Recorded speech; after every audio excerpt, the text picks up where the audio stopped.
desde hace unos años las investigaciones que han ido desarrollándose en el campo del sistema nervioso han encontrado que aunque hay un segundo cerebro que estaría alojado en nuestro sistema digestivo, un sistema nervioso, una parte del sistema nervioso que se ha denominado sistema nervioso entérico, y este segundo cerebro, que parte de que hay 100 millones de neuronas tapizando el intestino y que además está relacionado con el sistema nervioso central a través del nervio vago y es una parte básica del sistema nervioso autónomo, es un segundo cerebro donde se segregan todos los neurotransmisores conocidos que intervienen en la función nerviosa, empezando por el 95% de la serotonina, que como bien sabemos está incluida, por ejemplo, en temas de depresión, de motivación, y también el resto de los neurotransmisores conocidos, por ejemplo la dopamina, que es necesaria en los procesos de refuerzo y de aprendizaje, se genera hasta el 50% en el intestino.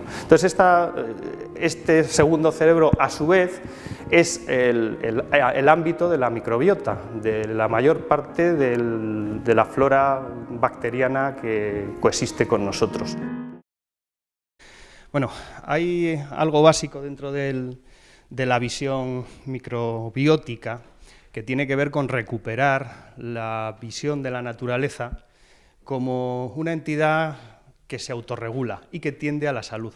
Es decir, en vez de considerar la vida casi como un accidente que en algunos planetas como este habría aparecido cuando se dieron ciertas circunstancias y casi milagrosamente pudo empezar a replicarse el primer ADN y aparecer los primeros organismos, y que de una manera casi, bueno, sin casi, desde la perspectiva darwinista diría azarosa, ha hecho que hasta hoy haya conseguido sobrevivir una biosfera a pesar de las dificultades para automantenerse.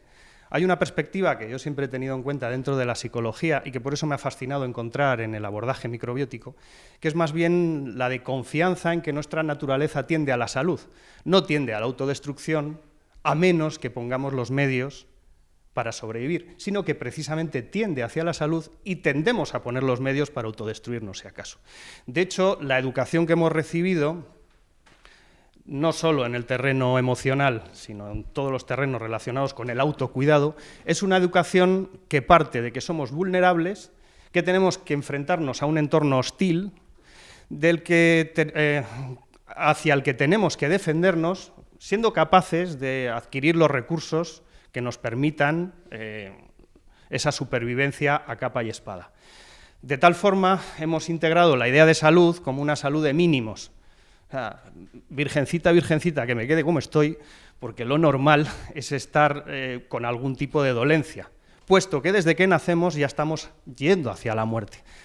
Todos tenemos integradas esa visión, de tal forma que hemos tendido a la separación. Es decir, si somos psicólogos, consideramos los procesos psicológicos. Si además nos hemos adscrito a lo que sería la visión más cartesiana dentro de la psicología, que es la psicología conductual, que intentó desde hace más de un siglo encontrar esas leyes básicas del aprendizaje que hacen que ante determinados estímulos generemos ciertos comportamientos en esa visión de caja negra donde no nos importa tanto lo que ocurre en medio. Si somos capaces de encontrar esas leyes, podemos predecir el comportamiento humano. Pero sí nos interesa lo que ocurre en esa caja. Y no solo eso, sí nos interesa contemplar el ser humano como una entidad donde todas sus partes están interrelacionadas. Es decir, esa separación de lo psicológico y lo somático para el mundo de la medicina, los procesos mentales para el mundo de la psicología y los procesos emocionales también, vamos a decir, para el mundo de la psicología o para el mundo de la medicina biológica, si tenemos ciertos psicofármacos que puedan contrarrestar esa sintomatología, porque las emociones en sí mismas no son avisos de nada, sencillamente es algo que se padece o se disfruta. Si se disfruta, estupendo; si se padece, ya inventaremos algún fármaco que nos permita anestesiarnos. Anestesiarnos, si hablamos de depresión, anestesiarse es conseguir que esa tristeza no nos embargue, aunque simplemente nos quedemos anhedónicos, es decir, sin capacidad de sentir. Anestesiarnos es cuando tenemos algún trastorno de ansiedad, ingerir algo que haga que desaparezca esa ansiedad, aunque no hayamos aprendido a afrontar la situación que la provocaba. Entonces, esta separación fundamental hace que nos sintamos continuamente huérfanos, que nos sintamos como seres a los que cuesta sobrevivir, como decía antes, en un entorno hostil. Nos sentimos vulnerables, nos sentimos debilitados, y algo que me he encontrado en la práctica clínica sistemáticamente es que en el 90% de lo que podemos llamar trastornos psicológicos hay un temor a lo que podemos experimentar. Es algo muy curioso. Tememos nuestros sentimientos, tememos nuestros pensamientos, y los tememos porque son algo ajeno a nosotros de lo que estamos separados. De la misma manera que tememos a la posible bacteria o virus, que sabemos que es un atacante que está ahí cerniéndose sobre nosotros, y en cuanto nuestras defensas, como decía antes Máximo, bajan un poco, van a devorarnos. De la misma manera, si hay ciertos pensamientos, ciertas emociones que pasan cierto umbral, son como esas defensas que no nos están protegiendo de lo que sentimos, y entonces nos vemos abocados al sufrimiento. Esa visión separada, esa visión de vulnerabilidad, esa visión de desconfianza, genera como recurso principal para vivir el miedo como aviso. Es curioso. Nuestra guía, nuestro consejero es el miedo. ¿Cómo no vamos a ser pasto enseguida de campañas que nos dicen hay que luchar contra la bacteria de turno, haz de tu casa un laboratorio, o suprime cualquier emoción, no sea que te desborde? En realidad el mecanismo es muy similar. Entonces, desde la perspectiva de la psicología, donde llevo trabajando muchos años, nosotros le llamamos la psicología transpersonal, simplemente porque reconoció que además de una parte física, de una parte emocional, una parte psicológica, hay una conciencia que es lo que sirve de eje, que vertebra e integra esos tres, también podemos llamarlos cerebros, ¿no? Porque estarían relacionados con esa visión de cerebro reptiliano, paleomamífero, y luego el neocórtex. Esos tres cerebros, que se supone que son jerárquicos, en la psicología transpersonal se incluye como, vamos a decir, cúspide de la pirámide e integrador el mundo de la conciencia. Esa conciencia que nos lleva a reconocer que todos esos procesos físicos, emocionales y psicológicos funcionan interrelacionados. De tal manera que si aislamos cualquiera de las partes nos estamos quedando solo con un aspecto de la totalidad. Y desde ahí es imposible comprender nuestra psique, nuestras emociones, nuestra vida y la manera de dirigirnos hacia ese bienestar que pretendemos. Lo microbiótico a mí me interesó de partida por un detalle. Sabemos que cuando hablamos del sistema nervioso, que es dentro de nuestros órganos el que se encarga de gestionar las relaciones con el medio y de facilitar la respuesta más adecuada en cada momento. Si hablamos de medio exterior, hablamos de una parte del sistema nervioso central que en principio interactúa con los estímulos externos. La comunicación con otras personas, la reacción ante un posible peligro o algo que nos atrae. Hay otra parte del sistema nervioso que se encarga de relacionarse con el otro medio externo que tenemos con nosotros, que es, como antes mencionaba Máximo, nuestro tubo digestivo. Cuando hablamos de medio exterior, sería de piel para afuera, y de piel para adentro también hay un medio exterior, porque todo lo que ingerimos físicamente pasa a través del tubo digestivo por ese órgano, que es un órgano extra simbiótico con nosotros, que es la microbiota, y además interactúa con algo que se ha venido a llamar desde finales de los 90 del siglo pasado, el segundo cerebro o sistema nervioso entérico. Se sabe que hay 100 millones de neuronas tapizando nuestro sistema digestivo. No solo hay materia gris en el cerebro, también lo hay en otras partes, especialmente a nivel intestinal. También se sabe que todos los neurotransmisores conocidos, los neurotransmisores son aquellas sustancias que utiliza el sistema nervioso para mediar en sus respuestas adaptativas. Todos los neurotransmisores también se generan en el intestino. De hecho, en algunos casos, como la serotonina, que por ejemplo es muy importante en los trastornos de ansiedad, de hecho, no sé si sabéis que buena parte de los antidepresivos que se utilizan como pretendida cura de la depresión son inhibidores de la recaptación de serotonina, que lo que hacen es evitar que los receptores de la serotonina, al no absorberla, permiten que haya más serotonina presente en el nivel del sistema nervioso y se supone que con eso se estaría evitando la respuesta de depresión. Pues el 95% de la serotonina que se segrega en el organismo se segrega a nivel intestinal. También la dopamina, que es el neurotransmisor que tiene que ver con el refuerzo, con la motivación, el 50% se segrega en el intestino. Y así podríamos continuar hasta llegar incluso a las benzodiazepinas. Las benzodiazepinas son los tranquilizantes que conocemos, que también se generan endógenamente. Para algunos se generan en el intestino, también hay investigaciones que hablan de que la propia flora bacteriana los generaría.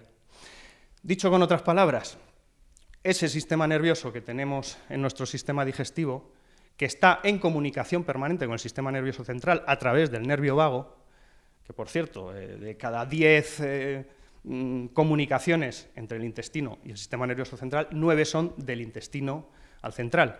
Eso quiere decir que lo que sucede en nuestras tripas directamente está afectando a nuestra respuesta nerviosa central, ¿vale? Entonces, ese segundo cerebro, que se ha venido a llamar así, porque literalmente explicaría muchas de las respuestas emocionales que conocemos. De hecho, ya hay infinidad de estudios que relacionan, por ejemplo, la inflamación intestinal, que es algo cronificado en esta cultura, no sé si sabéis, que prácticamente todas las personas que estamos aquí, en esta cultura, tienen algún tipo de inflamación intestinal subyacente. Dentro de la naturopatía clásica, siempre se ha dicho que todas las enfermedades conocidas siempre cursan con algún tipo de inflamación intestinal. De hecho, hay una frase tradicional que habla de que todas nuestras enfermedades al final se cuecen en el intestino. Claro, cuando se habla de todas las enfermedades, se decía desde un punto de vista holístico, en donde no separamos lo somático de lo psicológico. También lo que podemos llamar enfermedades del alma se estarían cociendo aquí. Entonces, hay una parte de la microbiótica esencial que completa algo que desde el principio yo había echado de menos en la formación académica en psicología. A mí desde siempre me entusiasmó lo que podríamos llamar dolencias psicosomáticas, porque me encantaba el reconocer cómo a través del cuerpo se expresan nuestros conflictos también personales, cómo una emoción al final se siente. La palabra sentir nos está dando una pista muy clara de qué es lo que ocurre con las emociones. Es algo que se experimenta corporalmente. Luego la frontera entre lo emocional o lo psicológico y lo físico, ya de partida, no está así de separada. Entonces, hasta que no somos capaces de integrar esos dos aspectos, que es lo que yo enseguida me encontré en mi práctica, o sea, no podía dejar de ignorar los hábitos de alimentación o incluso los hábitos posturales de cada persona a la hora de entender sus reacciones vitales. Algo muy simple. Cuando alguien dice que no tiene equilibrio en su vida, si le observas en su postura y en su manera de desenvolverse físicamente, es curioso, pero suelen ser personas que les cuesta mantener el equilibrio cuando se hace, además es una prueba muy básica, tú te coges, te levantas sobre un pie y haces cualquier cosa que implique tener que conservar el equilibrio y sistemáticamente el que tiene una sensación de desequilibrio vital, curiosamente se puede encontrar a nivel físico. Es decir, continuamente tenemos muestras de que a la hora de entendernos tenemos que reconocer que hay una unidad fundamental en todo. Cuerpo, mente, emociones, procesos fisiológicos y consciencia, en realidad son distintos aspectos de la misma unidad. Eso es algo que cuando lo encontré en la visión microbiótica me fascinó.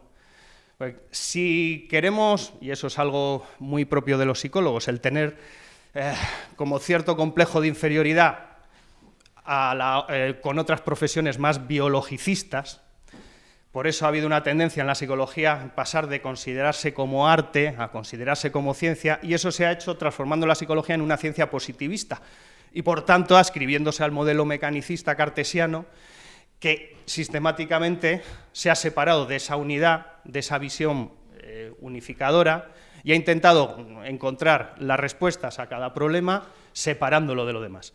Si tenemos un trastorno obsesivo, tiene que haber un proceso, independientemente de lo físico, que explique ese trastorno. Y también tiene que haber un procedimiento para trascenderlo que no necesite de la intervención, por ejemplo, de lo fisiológico.